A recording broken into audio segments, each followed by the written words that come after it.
Good morning, students. Today I am going to teach you the third chapter of your supplementary reader book, and the name of the topic is The Shepherd's Treasure. Students, I have written the word meaning also here. Just see, shepherd means one who tends sheep, treasure means stored wealth, cottage, hut, courage means boldness, disguise means change the appearance, meager means scanty or insufficient, and hospitality means entertainment of guests.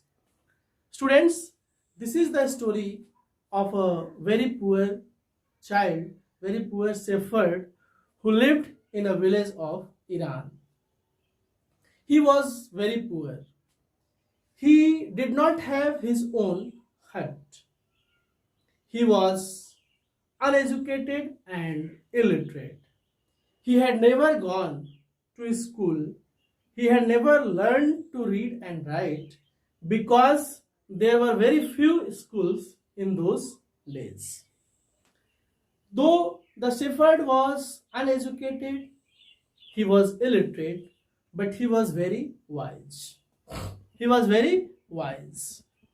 People always came to seek advice whenever they were in problems. Whenever they faced any kinds of problem, they came to him for seeking advice. And the shepherd always helped them because of his wisdom. He always helped the people because he was wise enough. So one day, the king also heard the story of that boy and he thought to meet him. So the king changed his appearance and he sat on a mule and he went towards the cave where the child was living. When the shepherd saw that somebody was coming towards his cave, then he stood up and he welcomed that traveler. He took him inside his cave. He gave cold water to him. And he also gave that insufficient meal, that insufficient food of his own share. The king took rest for the whole night there and he became very happy to see the hospitality and to see the hospitality of that child. He became very happy when he heard the conversation, when he heard the voice talking of the boy. So, next morning, the king said to the child that he has he had to go for a long journey. That's why he should leave. He should go from that place. The child thanked the king and he addressed him as Your Majesty. The king became very happy to see the wisdom, to see the kindness and behavior of the child. And he thought that he needed such kind of person for his country. So he appointed the shepherd, the governor of small districts. Though the shepherd was given the power and high rank, but he was still humble, he was still polite and kind towards everyone.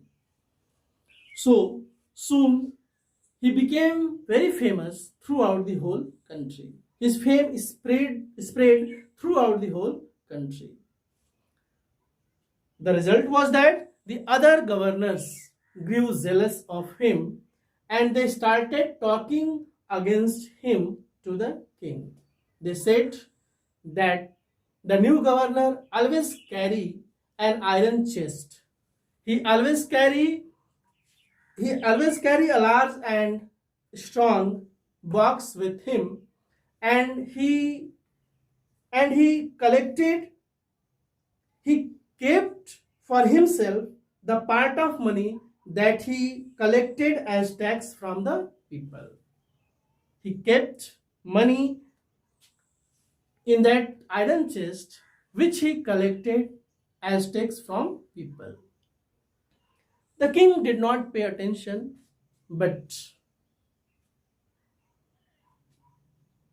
how long he could ignore such kind of talking. So one day he discovered and he found that his new governor always carried an iron chest. So he became angry and he called him. He called his new governor in the palace. The shepherd, who was new governor now, he came towards the palace sitting on the camel, and there was an iron chest, there was a strong box which was tied behind him on the back of the camel. When he came into the palace, the king asked him that why he always carried an iron chest and what it contained. The new governor asked his servant to bring the iron chest, and when he opened it, everybody who was present there, including king also, they all were amazed because there was an old blanket in that box. The king asked that you are the governor. The king asked that he was the governor of a district. So why he carried such kind of old blanket? Then the shepherd, who was a governor, smiled that it was his oldest friend, and it would still protect him if at any time the king should wish to take away his royal dress, his royal robes. The king was very pleased to listen the answer, to hear the answer, to hear the reply of the governor. And after that, the other governors who were always complaining, they got ashamed, and now everybody knew that the shepherd was indeed the humblest and the wisest man in the land. So the king made him the governor of a much bigger district than that day. So students, this is the summary of this chapter. You will revise this summary and you will write all these word meanings in your notebook. Okay, that's all for today. Thank you and have a nice day ahead.